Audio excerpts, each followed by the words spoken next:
This is outdated. And welcome back to Theater of My Mind. This is our fifth episode of season one, where we are looking at Alone Against the Flames, a solitaire Call of Cthulhu adventure found in the seventh edition starter set. Can't recommend this starter set enough. Honestly, same goes true for like every starter set they've done so far that I have. Pendragon, I believe, comes out at the end of the month, sixth edition. I'm totally checking that one out too because they've all been so good. So either way, in these solitaire adventures, this has been really fun. I guess for a theater of my mind, and most of it's not in my mind, it's in somebody else's mind. So next season we're gonna do something a little different, but I like that I have these to kind of stretch my legs and get used to it again. So we left off and we were in a bunch of trouble. So let's go ahead and share my screens. So there we are. We were here in 165. We did the library use roll and we failed. So now we've decided I was going to push the roll, right? So if I'm going to push the roll, I needed to pass. And if I do, I'll go to 184. But if I fail, I'll go to 190 because the price gets higher, right? Whenever you push the roll. So right now I'm trying to find my character sheet. I actually played Call of Cthulhu in the last few days. And we go doing a different adventure that was in this box set actually. And my players seemed to really enjoy it because it was a good bit different than the previous one that we did. Okay, found my character. What is my library use skill? This is the right character. 50. Okay. And I failed it last time. But here, what does it say? Succeed 177. If you fail, 184. But if you do fail, you may push the roll by attempting it again. If you fail the push roll, go to 190. So where did I get the bonus die from? I don't think I have a bonus die.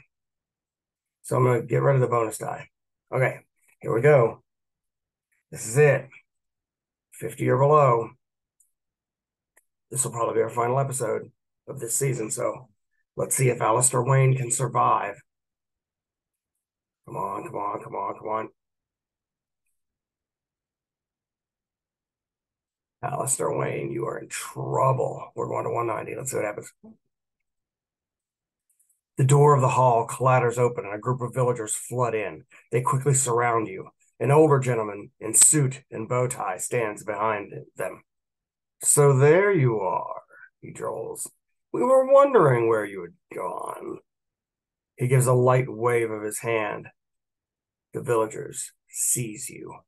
108. The fading light from a narrow window tells you afternoon is giving way to evening. Your hands are shackled behind your back, so you cannot even lie down on the rough bed. A woman you have not seen before comes in. Her face is wrinkled and her eyes dull. They do not meet yours. But she puts a cup to your lips. To accept it, 104. To reject it, 113. I reject it. You turn your face away, and when she tries again, you dash the cup from her hands using the side of your head. The clear liquid spills across the floor. The woman gives a half shrug and turns to leave the room. You shout after her, but she gives no reaction. You soon become thirsty. 205. As the light fades outside, your little prison becomes dark. You can hear much activity around the building. Occasionally, an orange glow passes the window. The only comfortable position in the shackle seems to be to sit against the end of the bed with your arm hanging behind you. You need to concentrate and come up with a plan. There's clearly no escape from your bonds. You do not know exactly what your captors want from you, but you cannot ignore the fact that they have spent the entire day constructing a massive bonfire. 27.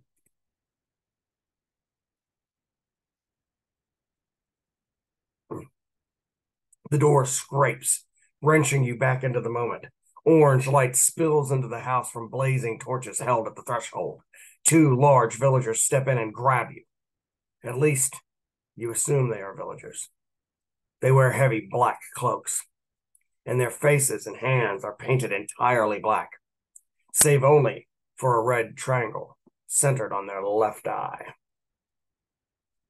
You try to drag your legs, but they reach under your arms and lift you bodily from the bed.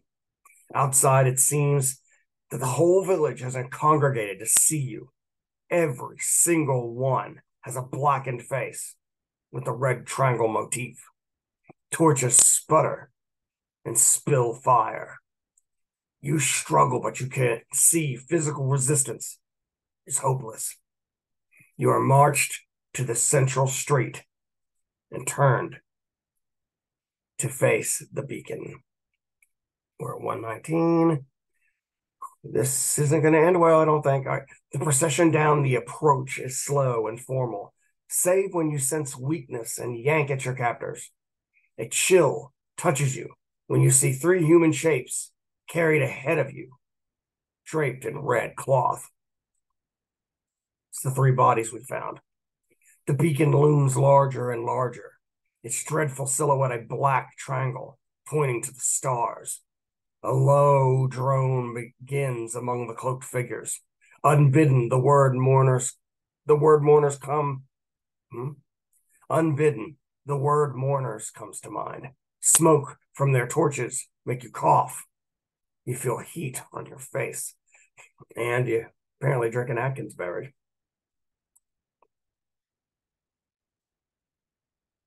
Dieting, what can I say? As you reach the cleared area around the beacon, three dancers break from the pack, young girls swinging balls of fire in spectacular arcs, drawing circles in the night air. One by one, they draw close to you and touch your forehead with soothing fingers. Each kisses you 3 times on the left cheek, the right cheek, and then the forehead. Then they whisper in your ear. The smell of kerosene fills your nostrils. Make an appearance roll. If you succeed, go to 10. If you fail, go to 148. What is my appearance? 50. Okay, here goes. 49. Ooh, that was close. Jeez. Oh, God, this guy has the worst dice luck, but I'll take it. 49. If I succeed, go to 10. And there goes a dog barking again. Through your sacrifice, the village will be reborn, says the first dancer. You pass from earth to air for all our sakes, says the second. I've weakened the chains, says the third. Don't try to escape until the flames are high enough to hide you. You stare at the third dancer. In that inky visage, you clearly discern the frightened features of Ruth Ledbetter. She's definitely not 10. Their dance weaves off and disappears behind the buildings. 1 to 18. As you arrive beneath the beacon, 10 villagers close in on you. Working with surprising coordination, they immobilize you and lift you up the blackened iron stairs to the raised platform. You cannot help but get annoyed by the dog that keeps barking. Sorry. You cannot help but shiver at the sight of the central framework twisted from past blazes. You know, every time somebody's been burned to death here, and we're next, right? And what you can now clearly see to be fastened points for chains. None of the eyes meet yours as they lash you to the metal. The village sings now, something rhythmic and ancient, carved from odd syllables. A second group ascends to the beacon, carrying the 3 red-draped bodies. With reverence, they arrange their burdens in a triangle around your feet. Then they withdraw, leaving you alone with the dead, shin deep in a sea of kindling. So interesting how the beacon is this big black iron structure. Their faces are now painted black. You're tied in the middle, with 3 dead bodies draped in red around you like a triangle. Their eyes have a triangle. So you're kind of the eye on their face, and they're going to light it up. 33. It seems the entire village is gathered around the beacon to watch you burn. Behind the face paint, you recognize May Ledbetter. And yes, that is Silas, the coach driver, standing at her side. The audacity and scale of the deception staggers you. A man steps up on a dais and raises his hands with quiet authority. The frame of his spectacles obscures the red triangle on his face. So we draw here together again on this night, as we do each year, and we give thanks to the one who will preserve the village against the fire of the void. You will be taken by the ones from above in our stead. Your death will bring life to our streets and bounty to our fields. It will safeguard our children and our elders alike for another year. We salute you. He bows his head. All around the beacon, bears step forward and lift their torches to the edge of the raised platform. A ring of tiny flames flicker up around the perimeter. As they wink, the singing of the villagers drops into an unearthly rhythm. To throw all your remaining strength against the bonds, go to 44. To wait to see what happens, go to 40. Okay, she said she weakened the chains. But she also said something about waiting until I was obscured, and I'm not. I'm going to wait. I'm going to go to 40. The flames snake across the kindling, catching and rising. Smoke rises, and it becomes difficult to see the villagers. The 3 bodies surrounding you catch fire, blazing with sooty red flames. You begin to cough as the smoke enters your lungs and fight down the urge to panic. If you have learned a strange chant and wish to try it, this is the moment. Okay, I have not.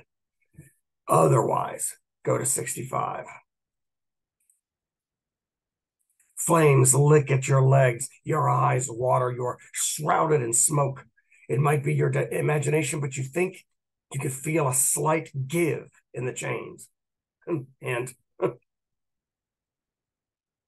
you throw yourself against them, giving no thought to how they bite into your wrists. They take 1d6 points of damage from the fire. If this reduces you to 0, you collapse and are burned to death. The end. Okay. Otherwise, make a strength roll. If you succeed, go to 93. Okay, so first off, I got to get rid of the 10-sided. I got to put a 6-sided. And when I was a roll, 1. Okay. So I took 1 damage. There they are. So I'm down to 9. Now I have to do the strength roll. Strength. Oh, boy. My strength is only a 40.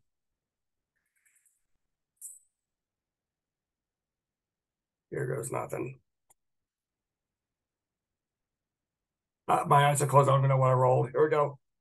Yes! 33. Yes! Ooh, I might make it yet. If you succeed, go to 93. 93. Desperation lends you strength, and you yank at what you guess to be the weak point in the chain. It breaks. You throw the chain off, stumbling across one of the red-shrouded corpses, heading away from the watching villagers. You cough. Your hair and eyebrows smolder. Take 1d6 hit points of damage from the fire, okay? 2. Man, I'm getting lucky with those. We're down to 7. I lost my spot. There it is. Take 1d6 hit points of damage from the fire. If this reduces you to 0, you collapse and are burned to death. The end. If not, go to 137. Just realized I had 10 hit points. Those were both 1d6 rolls. That could have killed me. for sure.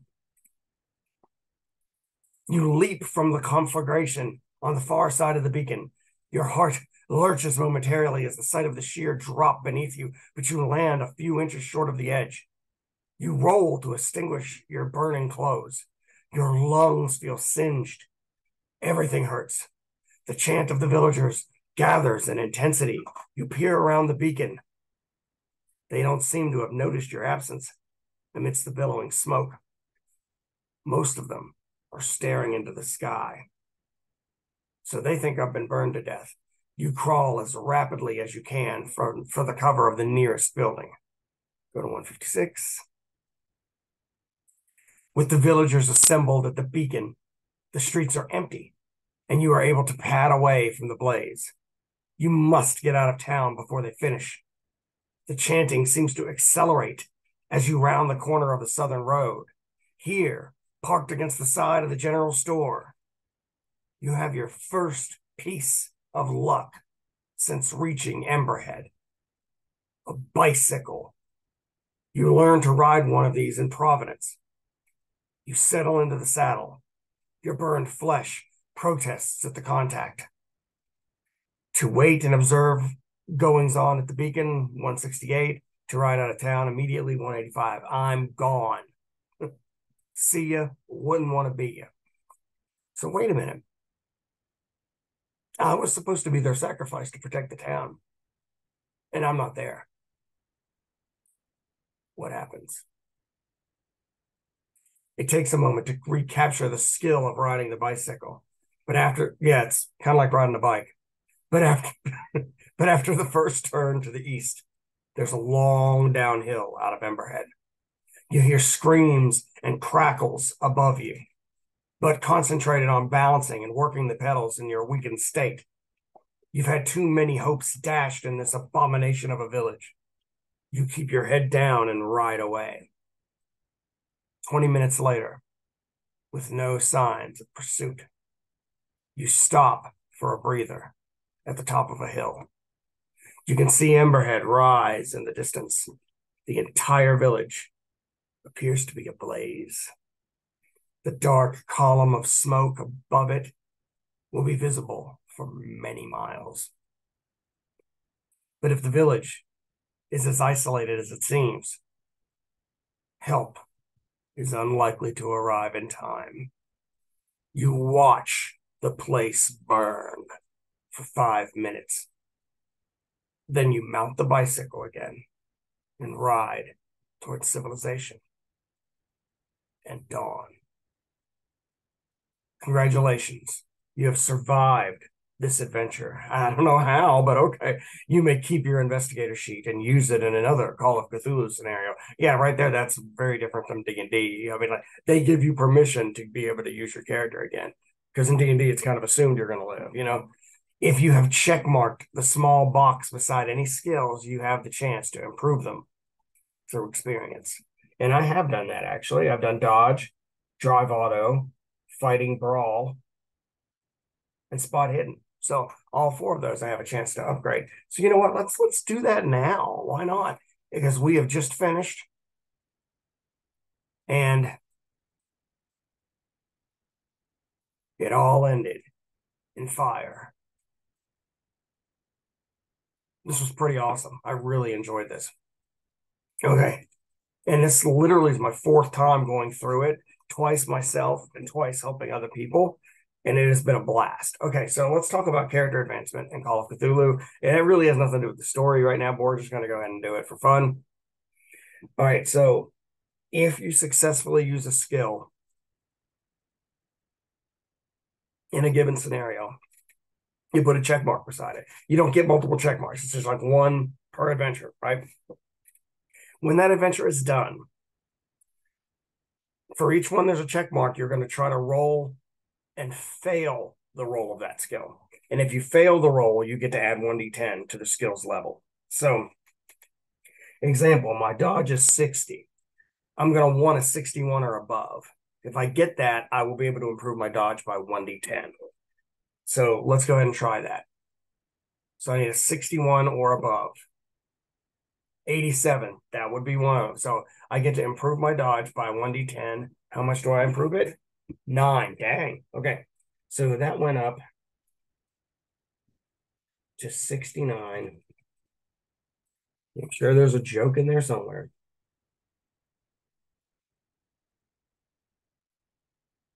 So half of that would be 34. 1/5 of that would be 13 because I'm almost to the 14. Okay, now drive auto. I need I need another die. Okay, my drive auto is 40. I need a 41 or higher to improve. 50. So that's a no. No. Oh, no, it's a yes. 41 or higher. That's a yes. Okay, so I can get to improve that. So ditch a die. How much does my drive auto improve? 2. Ooh. Okay, so helpful. All right, so that makes it 42, 21, and 8 is still my 1/5. And as much as I'm like, well, that was lame, it's 2. It's still improvement. I'll take it. Fighting brawl, I had 45, so I need a 46 or higher. 50 again. Okay, I'll take that. So it was 45. Hey, all that bad rolling, it's coming in handy now, right? 45 plus 8. So that's 53. Half is 26. 1/5 is still 10. Okay, what others do I have? Spot hidden. And my spot hidden is the base. It's only 25. So I need a 26 or higher. Will I sweep the skills and do all improvements? 26 or higher. 7. Oh, yeah. Okay, let's ditch a die. And let's see what my spot hidden became.